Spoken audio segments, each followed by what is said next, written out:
Hello, everybody. Thank you for joining us today. I'm excited here to talk with Charles Palmer. Charles and I met at an event, a tech event, maybe even months ago now, where I learned about him and his business, Get Debs. We got coffee shortly afterwards. So I'm excited to have a longer discussion here with him because he's got a lot to share, and there's a lot that you guys can glean from him and what he's learned in his business. That'll help you. So I just want to say up front that this can be interactive. So if you guys have questions throughout the interview, enter them into the chat on the right hand of the screen or the ask a question button down below our video. I will do the job of liaising those questions and posing them to Charles here, either where it makes sense in the interview or towards the end to make sure that that gets answered. But like I said, feel free to do that throughout the conversation. We're happy to address the questions that you guys have directly. Appreciate you taking the time to join us live. This could be a lot of fun. So to introduce Charles, Charles is the founder and CEO of Get Debs. He has more than 15 years of professional experience working overseas in an array of organizations and capacities. His teams have supported and delivered projects for leading technology organizations in 4 continents. His mission is to build multidisciplinary software teams and provide prestige customer service while doing so. His passion is to help organizations scale and retain top talent. And a little bit about Get Debs. Get Debs is a staff augmentation firm that builds and operates dedicated distributed software teams on behalf of US-based clients. So I'll let Charles talk a little bit more about what Get Debs is and anything I missed on his background. But Charles, thanks for being here. Thanks for having me. Appreciate it. Yeah. So tell us a little bit more. I gave a little bit of an intro, but it sounds better coming from you. Tell us a little bit more about Get Debs. Okay. Yeah. I think you, in broad strokes, you got it just right. So we're a staff augmentation company, and we focus solely on anything software. So we hire web developers, mobile developers, DevOps, QA, project managers, designers, BAs, RAs, any of the accoutrements that you need to fill out a multidisciplinary software team. We put them in Class A office space and give them good internet and HR benefits, healthcare. And we make sure that we're creating an environment where our clients can focus solely on their product and day-to-day deliverables. Mm-hmm. So our mission is really to ensure that clients have a production staff so that they can focus on the type of innovation that they do best. So if I am a software company, I engage Get Debs to bring in some of the employees that you have, some of the talented engineers that you have to work basically full-time and integrated with my company. Is that right? That's correct. With one small distinguishment, which is we don't really keep anybody on the bench. You know, if I kept too many hammers around, everybody would need a screwdriver, and the same's true for developers. So we custom recruit, and we build these teams individually, a la carte. And in terms of helping you brought up something that in terms of helping people liaise, we're there to try to make sure that we're meshing the cultures. So obviously we're putting 2 different cultures together as well as corporate cultures. So we're there to make sure that all that give and take goes right and that the relationship works. Got it. I have a lot of questions pertaining to how you do that meshing of cultures and why that's important to you. But first off, I wanted to ask, why did you get started with Get Debs, or how did you get started? How did you identify this as a need that you wanted to fill? Sure. So I'll try to give you the 90-second version because it's not a short. Fine. We got an hour. So I did my own startup. I was living in Asia. I went to school in Asia. I got an MBA in Asia, and I didn't want to leave Asia. So I did a startup that was focused on matching candidates with jobs and doing skills assessments. And probably like a lot of first-time startups, I spent probably too much money on the platform and not enough money on marketing. So we got to a point where the platform was working really well, but it was clear that we didn't have the staying power that it was going to take to be successful. So we quickly switched to using our developers to do projects for others. And that was all well and grand and worked out pretty well until the projects got bigger and bigger. And as it turns out, we were I'm trying to figure out what the appropriate jokes are here, but as it turns out, we were better at managing smaller projects than we were at managing very large projects. So the next natural evolution was to become staffing and staffing only. So since about March of 2013, we have done nothing but staffing. We've not done our own passion projects. We have not done one-off projects for anybody else. We've solely focused on building teams and hiring the individual team members. And the company is it based in Manila, or you just have a large number of employees in Manila? So Get Debs is a U.S. company. It's a Delaware corp, and it's based in Ohio. It wholly owns a subsidiary, Get Debs Asia Inc., and that's our legal entity to hire and have healthcare and rent office space and all those things. So I think a question a lot of people will have who are listening to this is essentially your value prop to companies is we provide very, very good talent, almost as if they're totally ingrained in your company already. So you're kind of betting on the fact that you're more able to hire those engineers than the company is, or that you can at least bring that same solution to them. So why do you find that you're so successful in hiring people under Get Debs versus that same person looking around and trying to get a full-time gig somewhere else? Absolutely. So that's kind of a two-part answer. I think that most of my clients, if they had their choice and developers were abundant here, regardless of cost, they would hire here in the U.S. But we live in an environment where that's just not possible. They don't exist in the quantities that are required right now. So what makes us better at doing it in Asia than anybody else that's not there is the fact that we are there. There's a certain barrier to entry to setting up anywhere. I think that, having lived there for good 10 years before we did this, having the local knowledge and all those things, having a mature HR staff, a mature recruiting team, having a mature team that does benefits and payroll and takes care of all the social obligations is not something that can be replicated overnight. And I'd be lying to you if I told you that we built it overnight. So there's all those things that make us efficient at operating it, but those are the same things that attract candidates. They walk into our offices and they see that we're real and we're legit and we've been there for a while, and that more than anything that we're providing really good, solid opportunities to employees. Those solid opportunities being that usually the clients that we bring to the table have quite interesting things to work on. Mm. So I think that often what's misunderstood and underestimated in this industry is what the barrier is to setting up in a new locale, whether it's in another state or another country.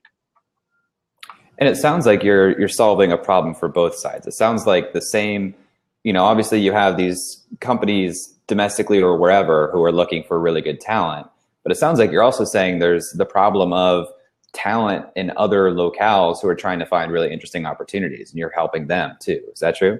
Certainly. So for a long time, the way the industry grew up overseas was they were working on very large teams, doing low value things, probably maintenance, probably not new feature, probably not new projects. And to a certain extent that still exists, that 90% of the development that's done is not quite interesting. So when we can bring really interesting things or prestige brands or give developers opportunities to solve problems that they wouldn't otherwise get to see, I think that we have provided something on that side of the equation as well. Hmm. And do you find that just like the volume of work that needs to be done or projects or opportunities, do you find that that's much higher in like the Western hemisphere or in the United States, whereas some of these engineers that are based in Asia are just not finding that same volume of projects in their home countries? No, I think that universally the world over, there's just a shortage everywhere of developers compared to the workload that's out there. So when we're hiring in the Philippines, which is where almost all of our operations are, we're competing against people hiring for Australia because they're close geographically. We're competing against Europe. We're competing against the rest of Asia. So I think that it's true that we definitely have an acute shortage of developers in the United States, but I don't really think that's terribly unique right now. Hmm. Hmm. And so help me understand the perspective of some of these engineers that you employ or you talk to maybe for one-off projects. What is it that they're looking for that they come to Get Debs, or even when they're going out and looking at their own for projects? What type of things do you find that people are most interested in and working on or looking for in an opportunity? So there's the things that really any of us look for in a job. I think most people are looking for stability. They want to work for somebody that's going to treat them well and has a track record of doing so, obviously. But I think anytime I get into an employment negotiation or try to get somebody to sign the job offer that's in front of them, we're always selling the client to them. And the client's very involved in that. The client's taken part in the screening process, the interviews, evaluating technical batteries, anything like that. And so we're really, that is the value, right? That they get to work on something that they wouldn't otherwise get that chance to. So you have an employer treating them right, the uniqueness of the work, and I think something that most developers will relate to is the ability to solve new problems, and the ability to make users happy is something that we hear very often. And of course, the ability to create something that ends up in a lot of hands or on a lot of desks. Mm-hmm. Mm-hmm. Well, you know this, but I'll share this for the listeners. I spent some time doing software. I didn't do the development. I was a product manager, but at a software organization. And the more I worked alongside with people who are in engineering and in UX design, everybody, I mean, it's really important to people that what they're working on is being seen and used. You know, they want to see it having an impact and a lot of people touching it, getting on a lot of people's desks, as you said. Absolutely. Can you walk me through what it looks like when a company comes to you with a project and what the process looks like for you and for Get Debs finding the right person for that opportunity? Sure. I'm going to miss a lot of steps here because this is so intuitive to me at this point. So anywhere blank, just stop me. Usually when people approach us, it's because they have a long-term indefinite need for software developers. One way or the other, they're in the business of developing software. Whether they're a digital agency that's doing it for somebody else, whether they're a software as a service company, or whether they're a large corporate that needs their own IT tools. Usually they start with a rough idea of what the job description is, and generally it is very rough. So usually after a little bit of coaxing, we end up with some bullet points of what we're looking for. We iterate a few times and create a more mature job description. And then we go out into the marketplace. We have a recruiting team that's none of them have been developers before, but they are IT people. And they've become very adept at sussing out what are genuinely good answers to their questions and what are not. So we do that first level of screening, and usually clients will give us either technical questions or tests that they want completed. So we will either ask those and record the answers, or we will proctor tests and give the results. After a fairly exhaustive process on our end, which is mostly hidden from the client, not because we're hiding it, because they don't want to know that we've talked to 100 people this week and how each one of those conversations went. But usually after a fairly exhaustive process, a week or two later, we'll come back with a stack of 5 resumes and ask them who that they want to interview. They'll usually pick 2 or 3. They'll interview them, get real nerdy with them, ask a whole bunch of questions, probably do some more technical exercises.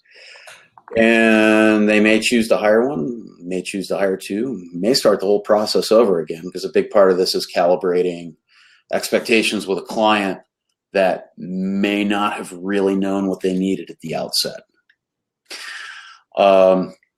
Once the client finds something that they like, all of our overhead numbers are pretty transparent. We tell people what it takes us to operate the business, and everything else that they pay goes into salary. So we sort of invite them to join in that negotiation, because it allows them to see the value of people relative to one another. So, and then we get job offers out and signed. And then there's the whole onboarding process of bringing people onto the team and all the support that it takes to do that, which is a whole other thing. And that is certainly different for every client. So some clients, we just basically, they just want us to turn over the developers with whatever communications tools they've prescribed. And in a lot of other relationships, there's an awful lot more hand-holding to make sure that we get up and productive as quickly as possible. And I have a lot of questions about sort of your company culture, but thinking through the lens of a lot of the people who may be listening to this, they're going to do, whether they're first trying to hire in-house or they're trying to build their own staff, they're going to be solving a lot of the problems that you have to do sort of in that process, which is getting in front of people with the opportunity and kind of creating this queue of resumes that you can serve to the client. So I don't want you to share any like proprietary secrets or anything, but what general advice would you have for people who are trying to get their opportunity in front of engineers, whether here or abroad? Oh boy. That's a big one. We could talk about that for a while. We probably should. Yeah, sure. That's a broad question. I think it goes back to kind of know what the opportunity is. You've got to, you're not selling somebody on a paycheck to get a good developer. You've got to know what that opportunity is. But there's also this, aside from recruiting, you have a whole other set of concerns that you need to worry about, right? How do you keep these people employed? There's, whether you're going through ODesk, whether you've flown someone where to set up your own office, whether you use an intermediary or a staff augmentation company like us, one thing that is not unique to any location in this world are retention problems. And one of the things that we address for our clients is the fact that they can't retain people locally. So there's that whole other sort of thing that you have to worry about after the hire that goes into the position that you're selling these people. You need to really have a plan for what they're working on today, what they're working on tomorrow, and what their career path looks like. And in instances where you're providing physical facilities for them, location, and good office space, really solid office space, near transportation hubs, so there's all those infrastructure items as well. And then you'll find in a lot of other cultures, more so than ours, Summer outings to the beach for the whole company are super important.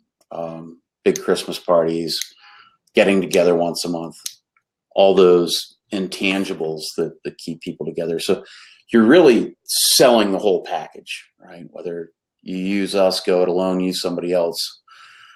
That's the thing that you sell today. You've got to live up to those promises and keep making it richer. And do you find that people are really upfront about asking questions about those different benefits and more intangible things, or do you find that you're more successful bringing that up and sharing that with them even before asking, because you know that's actually going to play a larger part in their decision making than they may realize? Our recruiting team's pretty good at selling those benefits, but I think that we're definitely selling to a very educated and very in-demand community. They know what's out there. They know what they'll get somewhere else. They know all the benefits, and they're asking anything from, how many different dependents they can put on to the HMO, to how often that we go out, what the other intangibles are.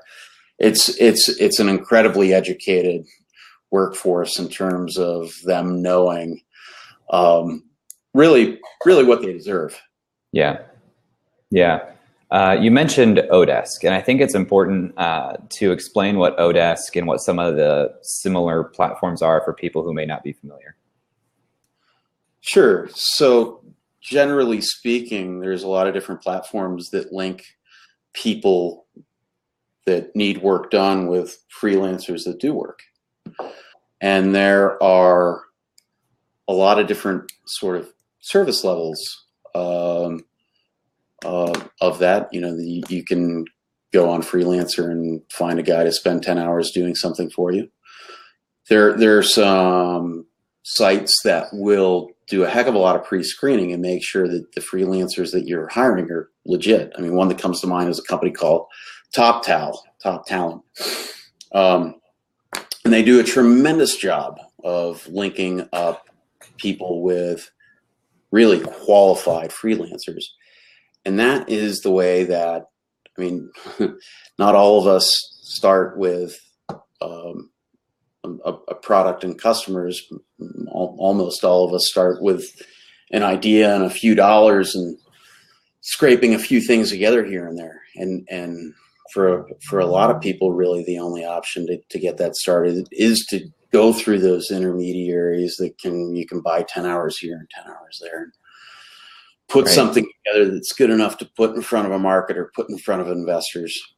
And that's entirely different than what we do, but that's not to trivialize their contributions, because they're absolutely necessary for the earliest of stages ideas. And so for people who may be listening to this who aren't familiar, we've mentioned Freelancer, ODesk, TopTal, also familiar with Elance. Right. Are there any more that I'm missing that are kind of major, like freelance or short-term sort of project marketplaces? I'm coming up with blanks. There's been consolidation in the industry. Right. I know that we're missing one important name, but you'll find it very quickly. I think there was one that got bought by Elance. Actually, maybe Upwork. That's it. Yeah. And there's innumerable smaller platforms. I was getting emails today from, just incessantly. I probably got 30 different emails today from one company that says they have a lead for somebody that needs to buy a few hours of developer work. And it's not what we do. We do not large. We do medium-sized teams that are indefinite, but I think that company's called Bark. So they're out there somehow connecting people. That's just the email I got today, or the emails I got today, but there's innumerable companies like that. Do you find that, let's say I'm an entrepreneur and I'm kind of just in the position of, I have an idea and I want to get something running and I'm having a hard time finding anyone who can help me build it. If I go on one of these marketplaces like ODesk or Elance or TopTal, is it likely that I'm going to be able to turn that short-term project into a long-term relationship or employee? Or do you find that most of the people on those platforms are kind of short-term focused and want to bounce from project to project? There's a little bit of both. I mean, I've talked to people that met key players there and then found a way to work outside of the platform and hire them, but they're diamonds in the rough.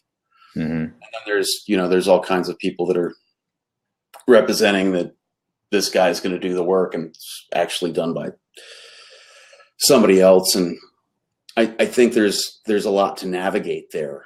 There's, like I said, you got to find the diamonds in the rough, but they're out there. And I think that anybody that has here comes a technical term, anybody that has the stick-to-itiveness to start a project and get it to some point, some semblance of something that looks like a product, has the ability to navigate the frustrations out there and figure out who's going to get you to some success. Mm-hmm. I can't tell you how often I get approached by entrepreneurs who are like, I have this idea. How do I find engineers? How do I find developers? How do I find someone to build it? And I always start off with like, you got to first off change your mindset of how you approach these people. Because there's so many people who are like, I have this idea. I am entitled to have somebody build it for me right now. And you're not. My first advice to people is think about what type of technology makes sense. Start going to some of the meetups in your town or community that are technology based, whether it's like a strictly Python meetup, whether it's like a web group meetup. Go meet people as friends and learn and understand who these people are, what they care about. And then once you made a couple of friends, say, hey, I've got this idea. Can you give me feedback on it? And see if they have any interest. Because otherwise, if I've built a tech startup as you have, it's hard for me to imagine trying to do that completely on just like freelance work indefinitely. At some point, it really, really helps to have people on your team that are bought in. And if you augment them, great. But if you have no one on your team that's totally bought in, it becomes a sort of forever expensive proposition. Yeah, and you don't have the continuity for success, really. I don't want to knock it, right? Because it's the place that a lot of people have to start. And I've used it. I've used it for different things. I'm just fortunate enough and blessed enough to be beyond the point of needing those resources. But you're right, it is a tremendously long road to keep shooting in the dark, looking for those diamonds in the rough. You are way better off going and getting involved in the local community and being sincere about being in the local community and what you can contribute before you start asking for favors. Because I mean, I get people all the time that are downright indignant that I won't use my money to be their technical co-founder, right? Because they have, I can't tell you how many people have used the exact terms, the next Facebook and the next Twitter. And they absolutely indignant that we won't build it for them. But right. I think you made a much better point than I did, which is the continuity is very, very important. When we were doing Tixers, we had, at one point we had a CTO, he was full-time. And then we had a guy that we brought in part-time. The CTO had some life events happen and he had to leave the company and go find something that's more stable than our really early stage startup. And from that period on, we were working with very short-term, very part-time people. And it was very difficult to not have that institutional knowledge as we even went person to person. And you accumulate a lot of tech debt. It became really problematic for the platform. So in some form or another, I think it is paramount to think about continuation and stability for your platform in whatever form that needs to be. Well, our average clients probably spend 4 weeks really getting to know new hires and bringing them into the culture and teaching them the tools that they use and how to communicate on a multifunctional team, who to go for this, read the handbook, read our different coding standards for different things. That's a month, right? And then you get to know the project that you're going to be on. That's more time. And that's, if you're fortunate enough to be able to afford that, that's the right way to do it. But you talk about the technical debt when, somebody leaves and you don't know what they wrote and they didn't document their code. But there's also this big investment that you make of money to get somebody properly onboarded to the company and the project. That's a financial investment, but it's also time that you don't get back. So to continue to cycle through people without really a goal to put together a permanent team is something that you can't afford to do very long. Yeah. One last question sort of on this topic, and then I'll move on to some different questions. What are some misconceptions that you think people have when it comes to hiring either full-time or finding freelancers or positioning opportunities in front of people, maybe the way that engineers think about opportunities? What are some misconceptions that you come across either when people come in your front door or you just talk to people in the community? Oh man, I honestly can't think of too many. The thing that I think that we're often up against the most, just in our business circumstance, are people that don't understand our industry or concerned about loss of American jobs, and that's not the case because there are no good unemployed software developers. But they're also concerned that, okay, great, you can find us really good developers and you run a sweatshop, right? So they're concerned about us being an intermediary that's gone to the developing world and provided labor that's inexpensive relative to this market. So we've got to educate them on the fact that these people substantially enjoy the same benefits and a similar cost of or similar standard of living that we do. And I think that that's probably something that most people that work offshore and nearshore, an objection that they come up against, because most of the companies that we're speaking to, and I believe most of the companies that our competitors are speaking to, are genuinely concerned about the welfare of their team members. So they want to be right out there and upfront and make sure that these team members are actually being treated well. Mm-hmm. So I think that that's probably the misconception that we have to address the most. That's a really good segue into what I want to talk about next, which is how do you think about company culture for Get Debs? What are the types of things that are important to you that you're providing for your employees that you want to make sure they're thinking about? Can you talk about that a little bit? Sure. So we have two cultures, really. There's the Get Debs culture and the client's culture. There's also two handbooks, the Get Debs handbook and the client's handbook. The Get Debs, we have this tremendously burdensome handbook just because it has to cover local regulations. I don't know how many pages it is, like 14 pages. That's not that bad. I've seen worse handbooks. They read like VHS manuals. I mean, they're tremendous. The thing that's important to us as a culture for Get Debs is we must hire people that we can treat like adults. We do not want to run a paternalistic company where we are constantly looking over people's shoulders, and that's tough in any culture. So we've got to find the people and weed through the people and trip through the people that aren't a fit to find the people that, if we treat like adults, they'll act like adults.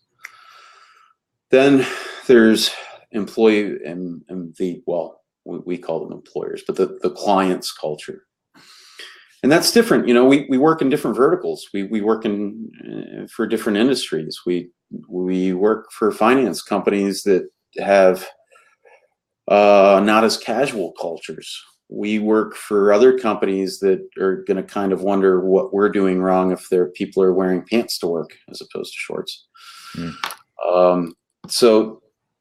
So that's where most of our work is in terms of cultural assimilation, is getting our employees assimilated with the client's corporate culture. And most of that is for the benefit of giving them that safe place to work and safe place to make mistakes, right? So. And I imagine some of that is from the fact that since you guys are sort of decentralized and the people you're hiring are working remotely for the clients that you serve, you have to trust them to be good stewards of your company, and also, you know, get the things done that they say they're going to get done without a ton of oversight. Is that accurate? Yeah, that's correct. I mean, everybody that we employ is in the same building, right? So got it. They're under, you know, they're under HR supervision. Some people are under slightly different security protocols because of what they're working on. But in general, they're all in the same place with certain supervision. But we don't manage deliverables and we don't manage product. So luckily, we're in an industry where if you're not doing your job, there's nowhere to hide. Mm-hmm. So they're either delivering or they're not, and there's very few secrets about that. In cases where people aren't delivering, we obviously do our best to save that situation. And I would imagine it becomes very apparent very quickly if someone is not a quote unquote adult in the way they conduct themselves once they're employed. But how do you, throughout the interview process or recruiting process, what types of things do you do to screen to try and get that information and ensure that you can trust this person or that they're going to fit your company culture? It's a crapshoot, right? You know, there's certain things that we look for. You know, we get police clearances to make sure somebody doesn't have a criminal history. We get references from former employers. We make sure that their duration that they're employed is, you know, seems responsible. We make sure they show up to interviews on time and treat our guards with courtesy and right, things like that. But in the end, you don't know who somebody is for a while, and that's just. I suppose we could start giving people psychological batteries, but I don't have a whole lot of faith that that's going to tell us who's adult material and who's not. And unfortunately, almost we tend to either lose somebody in the first 6 months or keep them forever. So most of our original employees on our original account we have 4 or 5 years later. The ones we lost in the first 6 months. And I would say that probably half of them we lost for technical inability and half we lost for demeanor. And I want to reiterate something you said earlier. The people who stick around, who make it past the 6 month phase or whatever that period is and stick around for a very long time, you think that's because the quality of project that they have access to and they get to work on plus stability? Is there anything else that like really, you know, brings them the stickiness? I honestly believe that substantially the clients. I really do. We provide, I think, an excellent place to work, but that's not to say that there's not other excellent places. But the fact is, we're in a global economy and a global labor force where anybody I employ, if they look long enough, though we pay extremely well, anybody that I employ, if they want to look long enough, they will find somebody that can pay more. And they will probably eventually find somebody that has an office closer to their house or an office with better coffee or something. So I think that's a testament to how our clients have assimilated these people in their culture. They treat them as their own. They make sure that when certain gifts or accoutrements are handed out in the home office, that it gets distributed in Manila as well. And they continue to make sure that they work on great stuff. And that's not something that, I mean, honestly, that's been luck. We do turn away clients sometimes if it seems like it's going to be a hassle or something that's going to take away, or if we feel like we're going to get into a position where we're going to hire developers that are going to be unhappy and drag the whole office down. But honestly, most of it's been luck. We've been very fortunate that we found good work.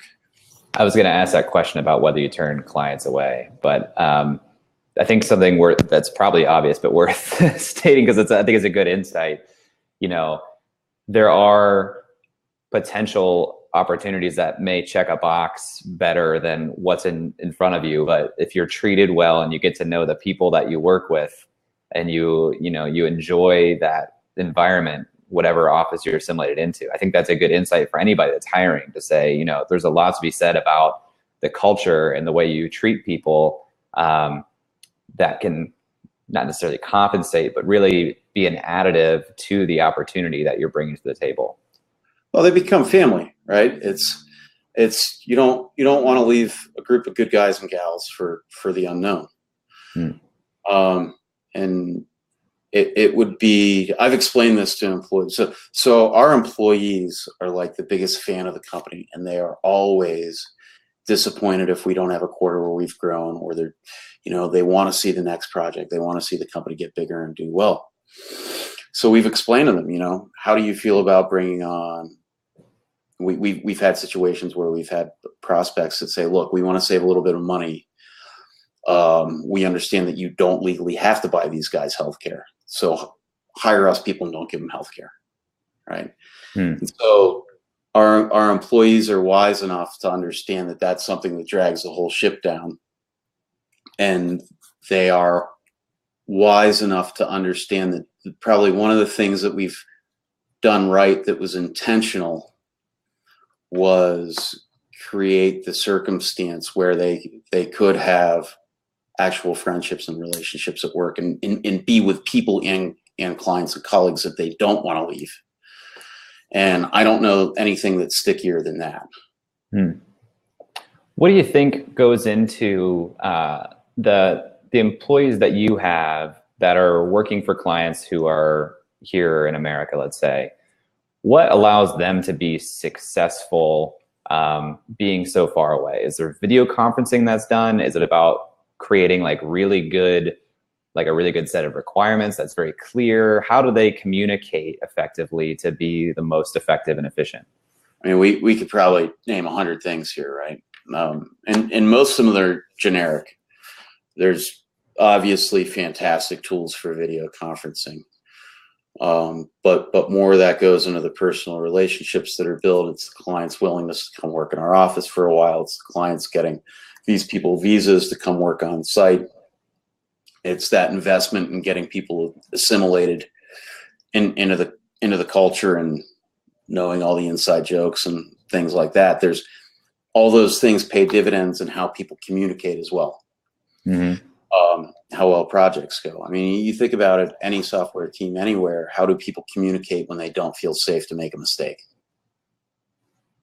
It's not a good situation. So any time that you've created or curated that situation where people know that they're safe to make a mistake, they know and they really understand the roles of all the other stakeholders very well, you've got a good situation for that communication. Yeah. So I guess kind of what I'm trying to tease out is, do you guys do a lot? Like, do you see that your staff is doing a lot of video calls or a lot of phone calls, or is it mostly just done through chat or asynchronous communication? It's both, right? So most of our clients are following some type of agile or extreme methodology. Most stand-ups are done obviously through some type of video conferencing. Most of our clients are holding one-on-ones at least once a sprint cycle.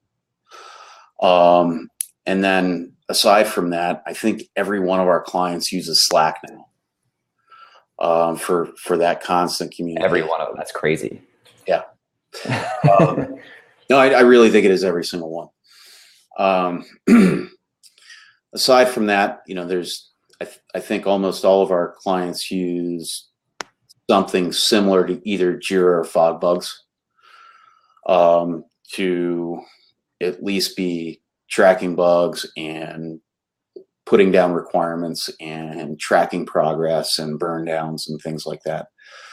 So it's face-to-face at least once a day. It's one-on-ones at least once a sprint cycle. and it's constantly on Slack all day long with whatever stakeholder they need. Mm. And most of the teams are willing to do a somewhat flat structure. So a mid-level QA can go directly to a project manager in New York without going through a QA manager in Manila. So that speeds up all of that. Cool. I want to give you a chance here to talk a little bit about more what does make a good client for Get Debs, or if someone is looking for staff augmentation, how will they know that they would be a really good fit for your company culture and the type of people that you bring in and work with? Sure. So at a very high level, anybody that is in the business of writing code and has an indefinite ongoing need, because we don't do short-term engagements, because we can't go out and hire developers away from gainful employment for an unsure or an indeterminate commitment. I mean, that said, we know that we have to do our part to make it work. Mm. We have to, other intangibles that make for good clients are people that generally have a very good idea of what different processes look like, the development process as a whole, how to incorporate a good QA process, and what all those things look like to really effectively manage people. If you can't manage the person in the next room, you can't manage somebody halfway across the world. It's not that different. So you need people that are good people managers, people that are good technical managers. Since we're staffing only and we'll do anything a la carte that people want, we'll hire a project manager, we'll hire an architect, but we have to work for people that have a certain level of technical competency. So usually, we get approached all the time by companies that want us to build a staff, but they don't yet have a CTO or an architect, or they want us to build that for them. And that's not the business we're in.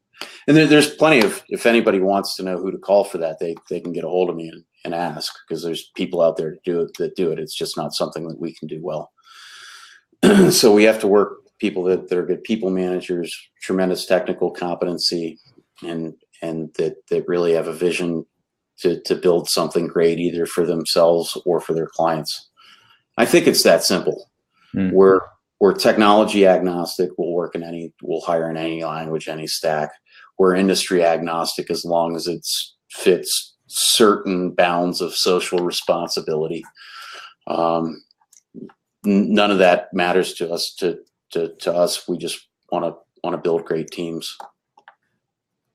I think something that I've noticed about you that I really respect is you have a very clear understanding of who you guys are, what you do, who you're not, and what you don't do, which I think is probably kind of prerequisite to being successful anywhere, right? Yeah, it is. And I probably am guilty more than anybody I know of shooting from the hip too often.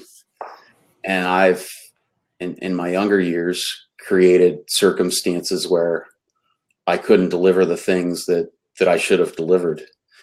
And that's not a good feeling. So now that we found something that really works, we have no reason to deviate from this. I mean, that would be crazy. Mm-hmm. We run a low margin business, but yet the checks come every month, and mm-hmm. we don't lose clients. We've lost one client in 5 years, and it was because they went through a major reorganization and simply couldn't afford staff anymore. So yeah, we do know ourselves, and it's with the benefit of experience. Mm-hmm. Luckily, it's something that our clients like. Our clients, especially our digital agencies, really like knowing that We're not competing against them. We're not bidding projects. We're not. There's no conflicts of interest out there, right? We are just staffing. Works well for me because I know that we'll do it well, and it works well for them because they know that we're not distracted. Yep. That's great. Is there anything that you guys are working on or working towards that's particularly exciting to you right now? I think that the thing that's exciting for me, 2017 was the year that all our accounts grew.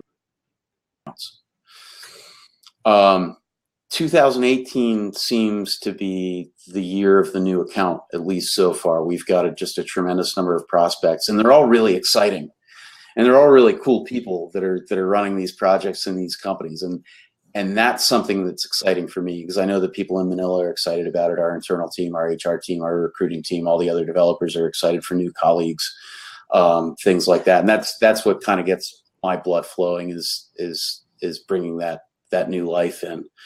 And it's great because these are people from different industries, different verticals. You know, we're talking to digital agencies, we're talking to large companies that need certain projects, indefinitely done.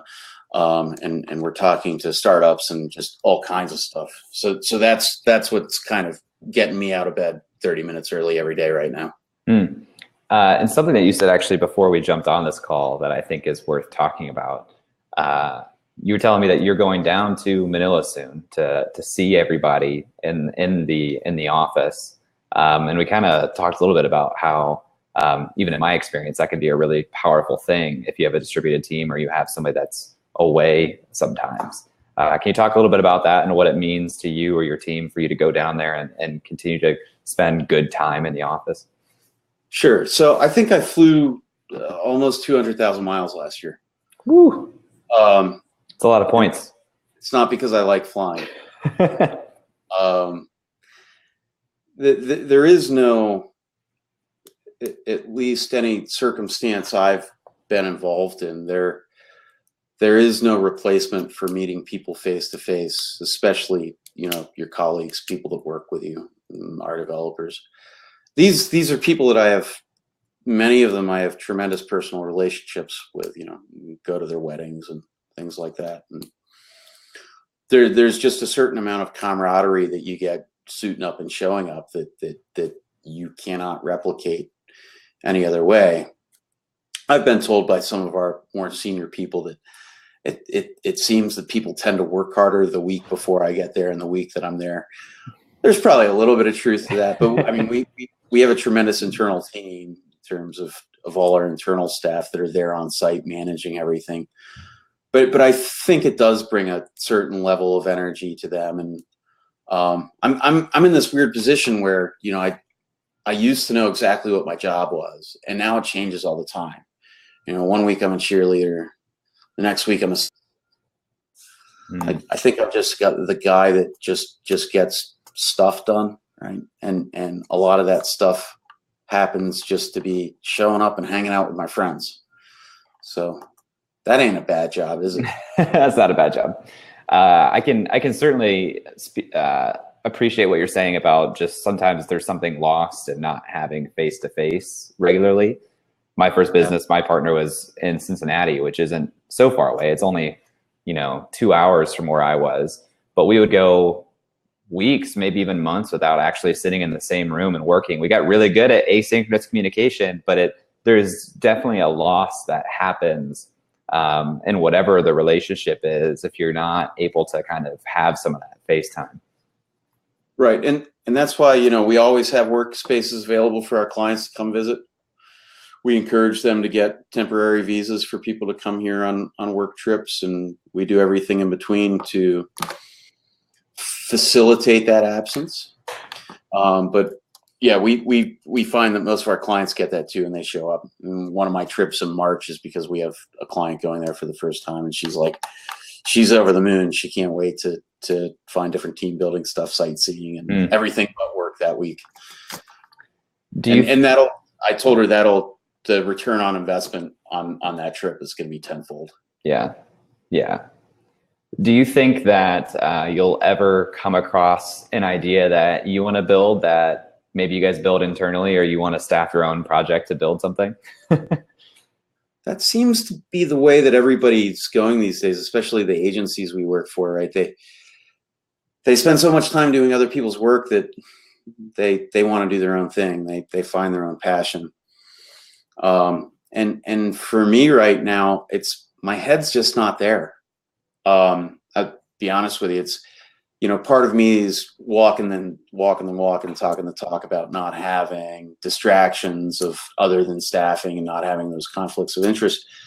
Part of me is that it's just not there. And I'm just not coming up with stuff that I'm passionate about the way I did when I did a startup way back when. I think the only thing that I happen to be thinking about it today. What does this world need that the million apps in the App Store haven't already addressed? Mm-hmm. And I think that, there's these people that are finding ways to innovate what's already out there and make it better. They're visionaries, right? It's tremendous. The one place that I would love to see somebody come along and make better is I have 4 kids, right? So I would love to see somebody develop something that streamlines the communication between parents, sport, and school. Because I must delete 30 emails a day, having 3 kids in 3 different schools and different sports and all those things. There has to be a way to optimize that. There has to be. So free idea for listeners out there. Maybe I won't staff it, but if somebody has a good idea, I'll open my wallet. Yeah, that's good. Great. Well, is there anything that I didn't ask that you would like to share with anybody listening to this, or any ask that you have of listeners? No, I think that you've done a tremendously good job of covering a lot of bases. I think that I would just like to encourage people that have ideas to, nobody became a successful entrepreneur overnight. Very few people. If there's something that you're thinking about doing and you're passionate about doing it, find a way. Just start doing. And the way I got into this, my first startup, I couldn't sleep at night because I was so absolutely convinced that I had a solution to solve real world problems that the world needed, right? And if you feel that way, go do something. Go find a way. You don't have to use me. You don't have to use a staffing company. You don't, go get involved. Go get out there. Go to the meetups. Learn to code. It really is an exciting world, and there's so much energy out there. Just go get involved. Be a doer. If somebody has questions for you, or they want to talk to you about Get Debs, what's the best way to get a hold of you? Sure. My email is my first initial last name at getdebs.com. So that is CPALMER at getdebs.com.